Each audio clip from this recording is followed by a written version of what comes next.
अस्सलाम वालेकुम प्यारे व्यूवर्स, आज मैं आपको दांत मजबूत और चमकदार बनाने का एक टोटका बताऊंगी। मीठा सोडा खाने का चम्मच, लौंग एक खाने का चम्मच, यानी कि दोनों चीज़ों को आपने हम वज़न लेना है और पीस कर पाउडर बना लेना है और उंगली से दांतों पर लगाना है। इससे आपके दांतों की सारी मैल भी साफ होगी। इसके अलावा दांत मजबूत और चमकदार हो जाएंगे। दांतों की मैल, मसूड़ों का दर्द और खून का आना, इसके लिए भी ये लाजवाब टोटका है।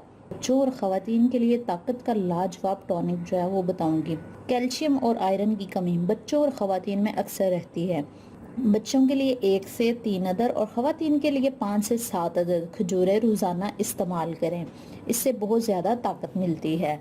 और इसके अलावा दूध का इस्तेमाल करें। दूध में कैल्शियम पाया जाता है। दूध, खजूर और बादाम, ये 3 चीज़ें बहुत ज़रूरी हैं ख़वातीन और बच्चों के लिए। इससे बहुत ज़्यादा ताकत मिलती है और वैसे भी ये कुदरती चीज़ें हैं, तो इंशाल्लाह इससे 1 माह के अंदर आपको फ़र्क महसूस होगा। वीडियो अच्छी लगी तो लाइक करें, शेयर करें, चैनल को सब्सक्राइब करें। जज़ाकल्लाह।